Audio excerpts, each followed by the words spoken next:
La Facultad de Estudios Superiores Aragón y el Centro de Estudios Hacendarios les dan la más cordial bienvenida a la segunda entrevista rumbo al primer Congreso Internacional de Análisis Económico que se llevará a cabo del 27 al 30 de septiembre de 2021.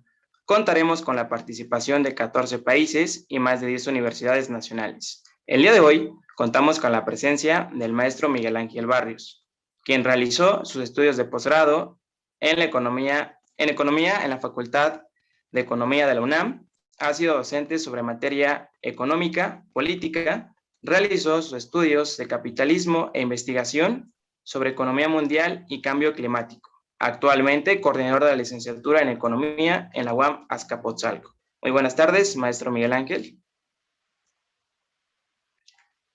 Buenas tardes, muy agradecido por poder estar con ustedes. Adelante.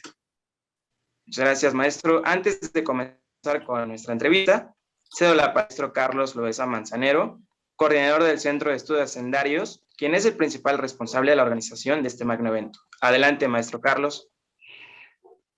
Sí, muchas gracias nuevamente, saludarte, Miguel Ángel.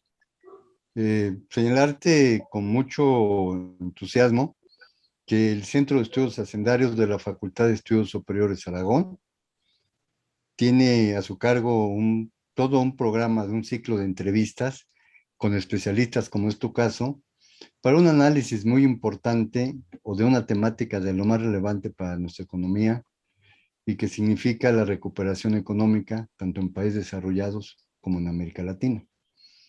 En ese sentido, hemos convocado con una respuesta extraordinariamente ágil, particularmente como es el caso de ustedes, por parte efectivamente de 14 universidades de América Latina, 3 universidades de España, pero todos en conjunto. Lo que sí te podemos asegurar es que a nivel internacional todo el equipo universitario, gubernamental, y yo diría simplemente la sociedad en su conjunto, está en espera de que podamos reiniciar un esquema de recuperación económica que nos permita pues, recuperar los empleos perdidos, las tasas de crecimiento y irnos rumbo a un esquema de bienestar al que aspiramos todas las naciones y evidentemente en lo particular por las clases más desfavorecidas en todos los países.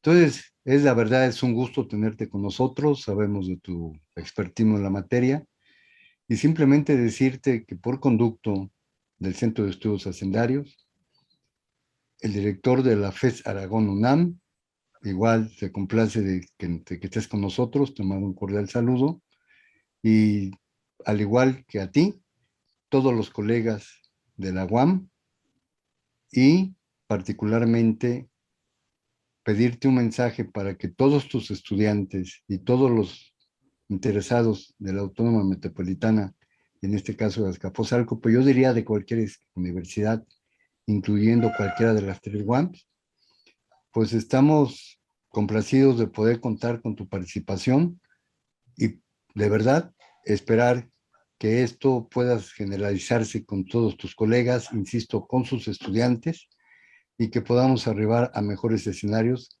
de lo que en este momento estamos registrando. Nuevamente, bienvenido. Buenas tardes.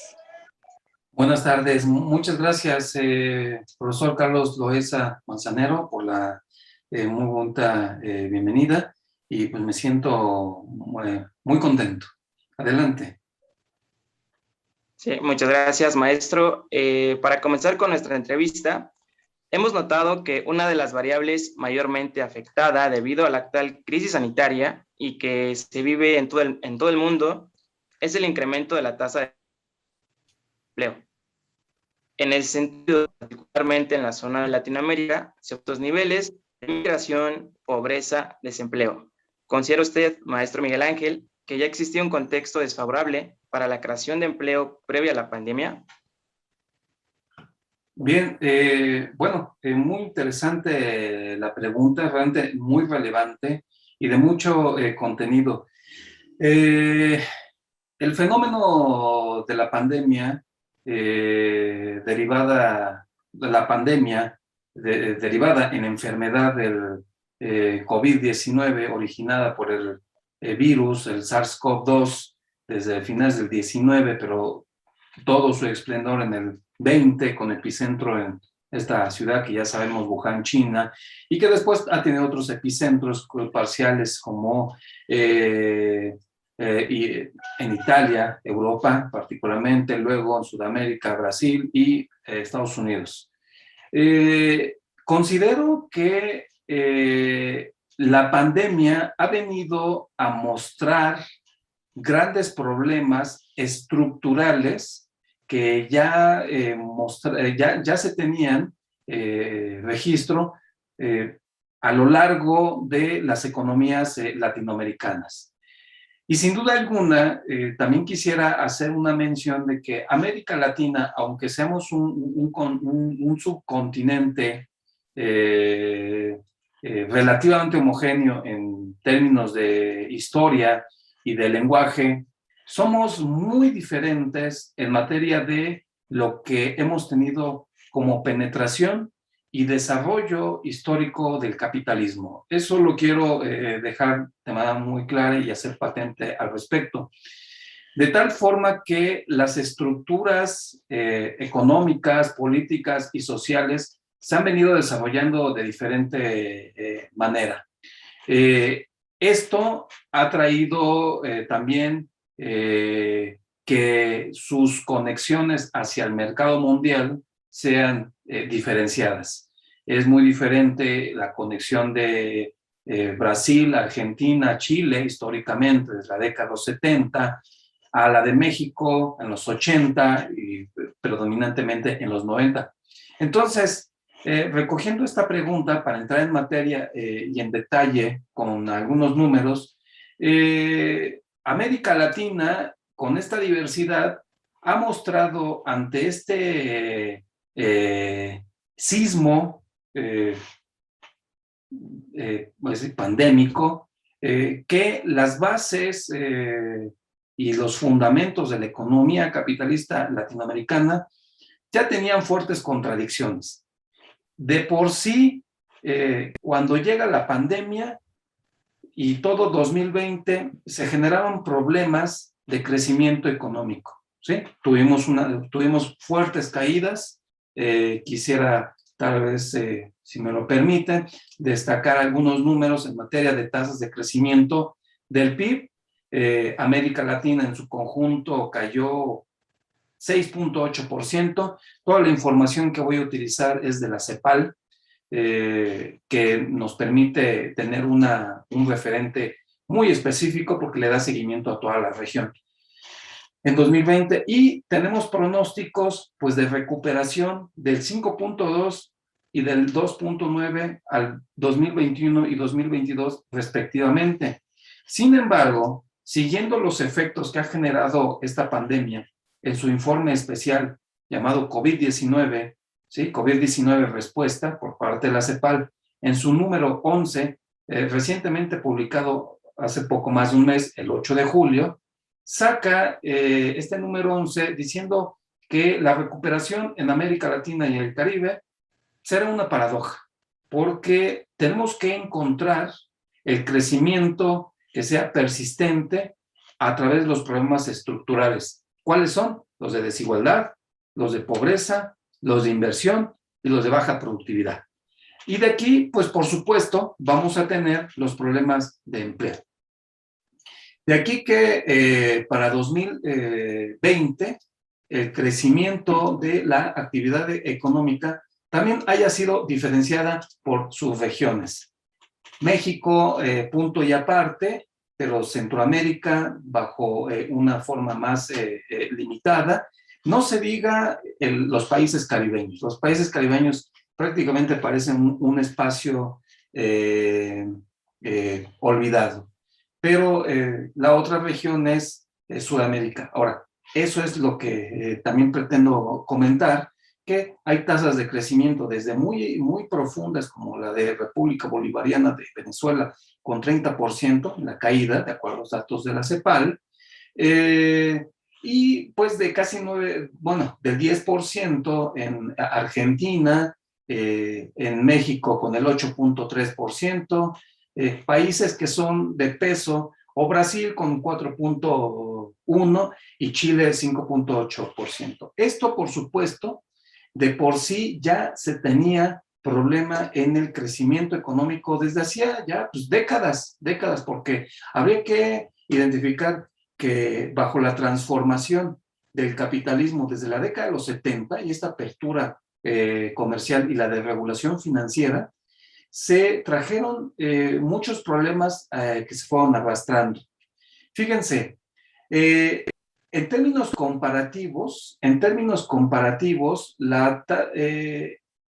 ha crecido, bueno, disminuyó la tasa de participación, disminuyó la tasa de ocupación en la región. Esa es una muestra de que realmente muchos de los empleos no son modernos y que, bueno, aunque es un problema a lo largo y ancho del planeta, que cayeron el personal ocupado, pero en América Latina la característica de el personal por vías diferenciadas de ocupación, principalmente el subempleo o la informalidad, ha tenido válvulas de salida.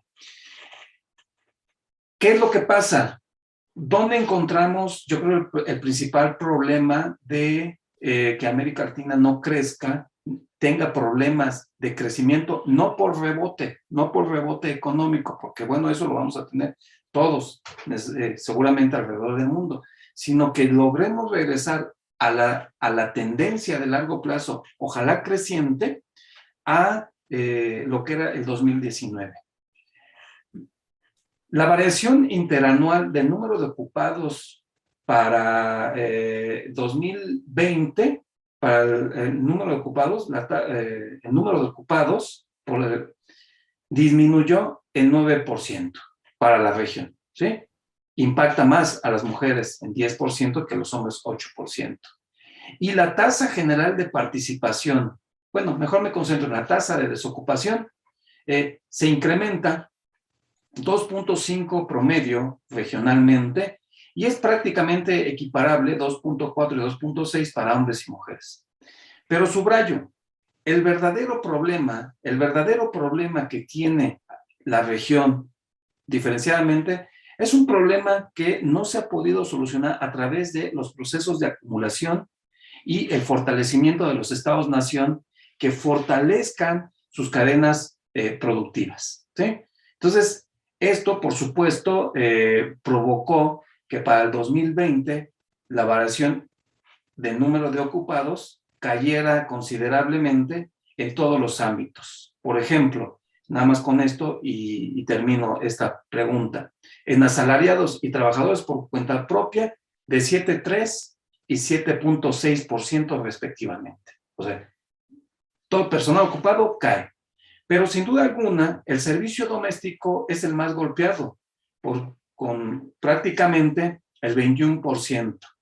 Mientras los trabajadores familiares que no son remunerados son del orden del 12%. Entonces, es un malestar que se vino a mostrar, vino a desnudar descarnadamente la pandemia de los grandes problemas contradictorios y de los grandes desequilibrios, no solamente fiscal y comercial que tiene la región, sino desequilibrios en otros órdenes como el compromiso social en materia de empleo. Bien, gracias. Hasta aquí.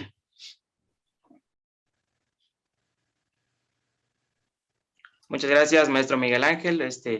Interesante aportación con datos de CEPAL. Ahora bien, maestro, particularmente en el caso de México, acorde a datos del INEGI, a partir de abril de 2020 se observa una alza considerable en la tasa de desocupación, alcanzando 4.6, y hasta el día de hoy no hemos recuperado los niveles prepandémicos. En Latinoamérica se observó una falta de implementación de políticas públicas solidarias con las empresas.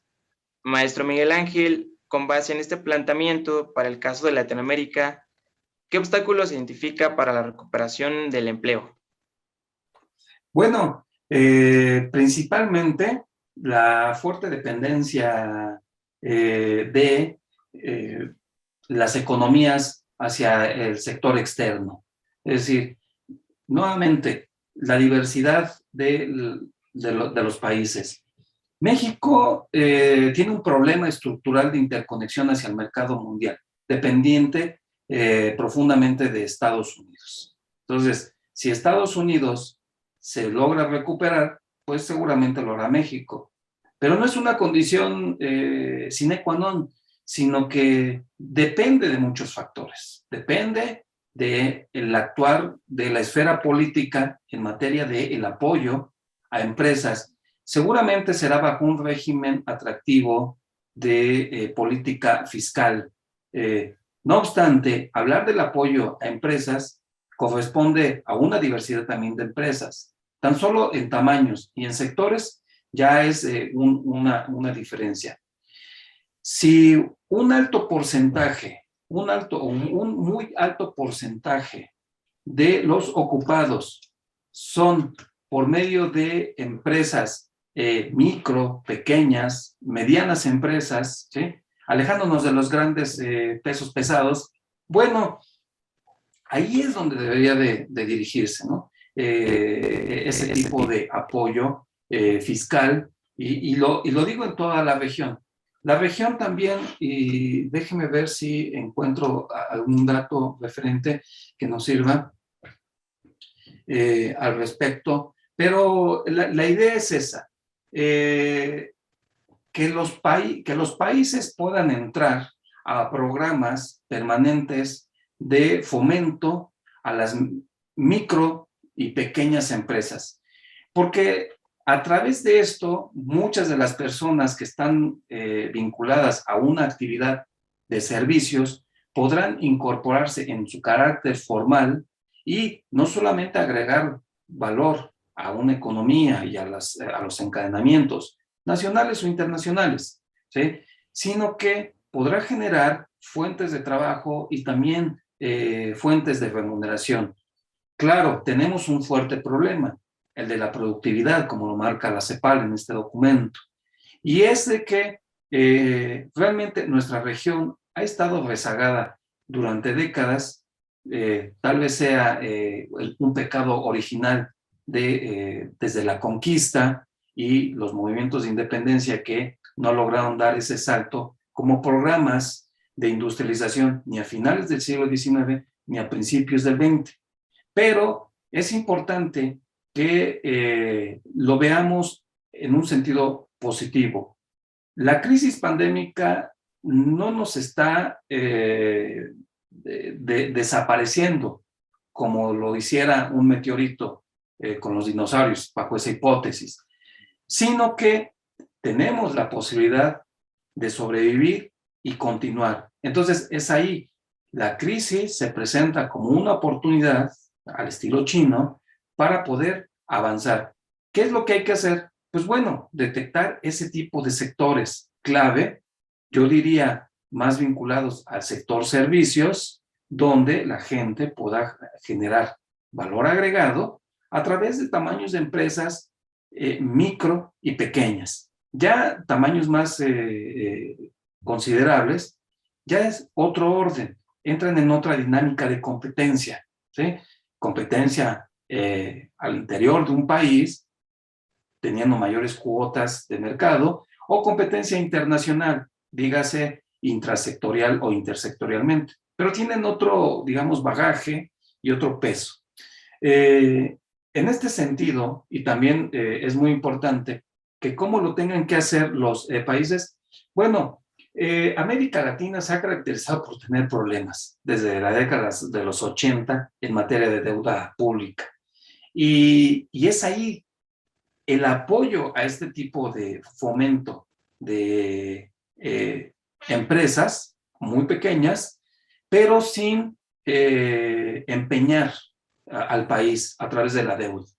No obstante, uno de los problemas que presenta, y es también referente en este documento en el cual me estoy concentrando porque nos permite obtener un panorama general en términos de la influencia de la pandemia en América Latina, es que para el 2020 la deuda creció 10 puntos porcentuales. La CEPAL dice 10.7%, la deuda pública bruta en relación al PIB. Pasando de un 45.6% a un 56.3%. Es decir, 10 puntos porcentuales se dicen muy fácil, pero es algo descomunal, que finalmente nos va a costar trabajo después resarcir este daño. ¿Cómo lo vamos a poder resolver? Bueno, pues tenemos que ser muy creativos, pero la posición que yo manejo es esa.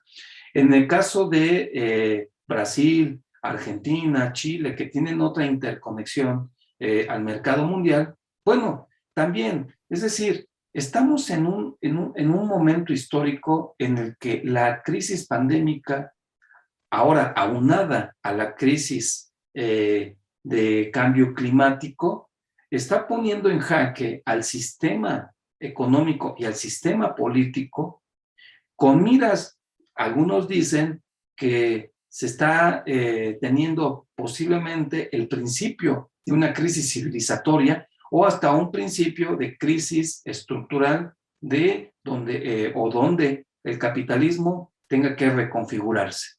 ¿Hacia dónde? Bueno, eso es lo complicado. Puede ser una reconfiguración más agresiva que la que se ha vivido, o simplemente una forma alterna de una sociedad solidaria, participativa o por el estilo. Pero en materia correspondiente, yo diría que es ese el punto por donde podemos ir avanzando, ¿sí?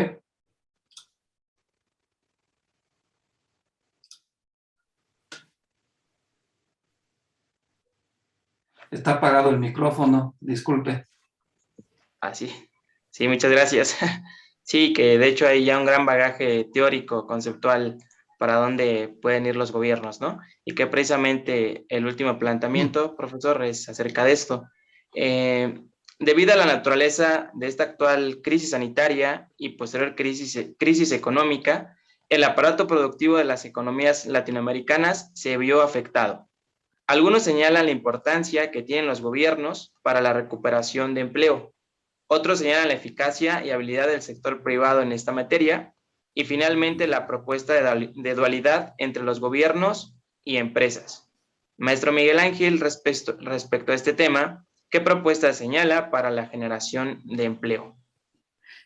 Sí, está pegado con la pregunta anterior y en ese sentido con la respuesta. Quisiera juntar también algún dato que no logré transmitir, pero fíjense que ahorita regreso a la materia de esta pregunta, es que particularmente uno de los sectores más golpeados en América Latina y países particularmente como una muestra Argentina, Brasil, Colombia y México, sí es el sector construcción, principalmente, el sector construcción. Y voy por ahí, porque la propuesta tiene que ser en materia de el empuje que tiene que dar el Estado, o bien el gobierno en infraestructura. Y el sector construcción, pues sabemos desde una óptica económica, y lo podemos dejar a discusión, pero opera mucho como un sector adelantado, de variables adelantadas. Lo que va pasando con el sector construcción, digamos, nos va a dar un panorama de lo que va a suceder con la economía en su conjunto. Dígase porque es un sector altamente conectado hacia afuera y hacia adentro de una economía, y además las obras de infraestructura o las obras que se ven en formación bruta de capital fijo en carácter residencial, digamos, no tienen un carácter de baja temporalidad, sino son más sostenidos. Dada esta situación, si el sector construcción no está operando, digamos, bajo una forma, una modalidad sostenida o su recuperación se alenta, pues también podrá hacerlo la economía en su conjunto. Pero también hay otros sectores que particularmente, y pegó mucho en países como Argentina, Colombia, no así en Brasil y México, lo de la pandemia, que prácticamente están aplanadas, ¿sí? El valor agregado bruto, ¿sí? En estas actividades económicas en el 2019 y 20, y lo que va del 21. El sector extractivos, ¿sí? ¿Por qué el sector extractivos? Bueno, es un sector que va a jugar un rol muy importante en la actualidad, ¿no? De hecho, en México ya lo estamos viendo, no solamente con el petróleo, sino con el litio, ¿sí? Y la siguiente etapa del capitalismo o del desarrollo del capitalismo a partir de motores desplazados, los de combustión interna, en pro de los eléctricos, pues hace necesario baterías de mejor índole. Y la otra es el sector servicios y manufacturero, ya con unas tendencias más de coyuntura, cíclicas, que aprovechan la política económica según se trate el caso, ¿no? Pero, ¿cuál sería la propuesta? ¿Yo por dónde apuntaría? Y ya lo está haciendo Estados Unidos, porque es uno de sus programas que tiene. Joe Biden anunció hace pocas semanas un programa descomunal en términos de valor, de magnitud, de infraestructura. Pero veámoslo en materia de América Latina y particularmente en México. En México, sin duda alguna, el sector infraestructura ha generado mucha encono, ¿sí? ¿Por qué el aeropuerto? ¿Por qué el Tren Maya? ¿Por qué la refinería? No obstante, si el programa se desarrolla de manera eficiente, donde conecte sectores vinculados al sector construcción, va a ser un motor que puede echar a andar a la economía en su conjunto, lo cual no solamente será por 1 o 2 años, sino puede ser transeccional. Y los efectos de esta pandemia podrían ser y deberían de ser resarcidos, ¿sí? En términos de magnitud solamente. Ya en términos cualitativos, bueno, resarcir los daños en términos morales y emocionales ya es otra historia, ¿no? Pero sí particularmente, el sector construcción tiene que funcionar como un bastión que sea propulsado por el gobierno central y de los países, ¿sí? Infraestructura. Y por infraestructura, no solamente infraestructura desconectada entre las naciones, sino infraestructura internacional, ¿sí? Ferrocarriles, puertos marítimos, aeropuertos, carreteras, es decir, que exista una mayor conexión. Claro, este plan dependería mucho de los recursos financieros con los cuales pueda contar un gobierno. Y no solamente financieros, sino sobre todo fiscales, los ingresos. Pero también tenemos la otra parte, la parte de la subeconomía. El autoempleo o el empleo por cuenta propia ocupa una alta proporción, yo diría que hasta escandalosa, en países como en México. Yo creo que uno de los programas también que se tienen que hacer transeccionales para poder avanzar y darle respuesta, es decir, cuando digo respuesta, es respuesta de batalla, de combate a lo que ya nos ha dejado esta pandemia, es abatir de manera considerable el subempleo. Pero bueno, hay de subempleo a subempleo, ¿sí?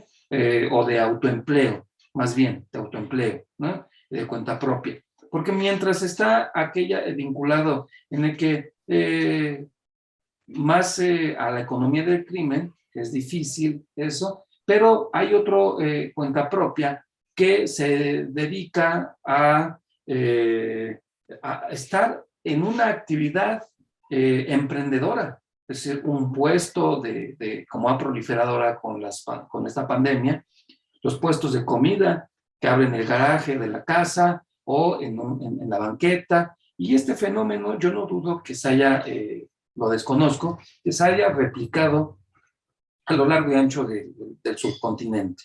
Entonces, recogería, ¿dónde apuntar? Número uno, en el sector construcción, retomando lo del apoyo a las micro y pequeñas empresas, ¿sí? Que es el número dos. Y tenemos que ser también un país y una región más interconectada hacia la economía mundial. Y esto es de que nos subamos también a la competencia de los servicios. Tenemos que ver dónde la región y las subregiones y los países son eficientes en la generación de valor agregado a través de servicios. Y bueno, yo le dejaría, sí, hasta ahí para no tardarme más porque ya se me agotó el tiempo. De todas formas, les agradezco mucho. Sí, muchísimas gracias, maestro. Igualmente recordarle a nuestra amable audiencia que podrán escuchar más del maestro Miguel Ángel en el primer Congreso Internacional de Análisis Económico que reiteramos, se llevará a cabo del 27 al 30 de septiembre. Para finalizar, le cedo la palabra al maestro Carlos Loaiza Manzanero. Muchas gracias, maestro Miguel Ángel. Como era previsible, su planteamiento ha sido de excelencia.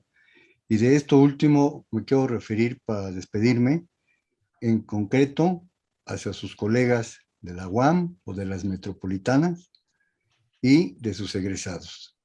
Porque un signo de la UAM, sus egresados, y desde luego nos están escuchando afortunadamente algunos de sus estudiantes, las universidades tenemos en muy alto nivel la estima, pero no solamente la estima, el reconocimiento, insisto, de excelencia, de personal académico, de egresados, y decirle a sus estudiantes, por favor, que estamos estimando que la crisis concluya o comience el proceso de recuperación, cuando muchos de ustedes ya van a estar en un proceso profesional.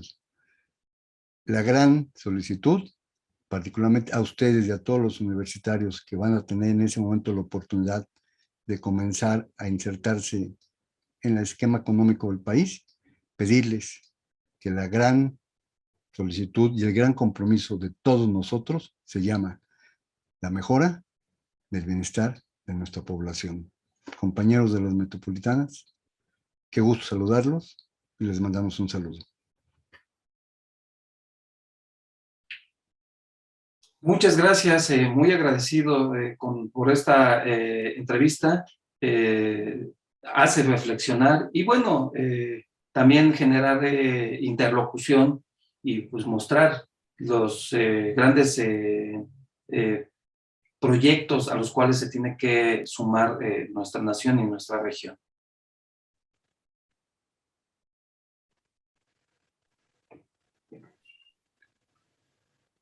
Sí, de acuerdo, profesor Miguel Ángel, muchas gracias. Nuevamente, a nombre de la Facultad de Estudios Superiores Aragón y al Centro de Estudios Hacendarios, le agradecemos su presencia, maestro Miguel Ángel. A nuestro público agradecerle y que nos acompañe en la siguiente entrevista. Pueden consultar todo relacionado al evento en nuestra página de Facebook, Congreso Internacional de Análisis Económico, o escribirnos al correo electrónico congresoanálisis económico @aragon.unam.mx.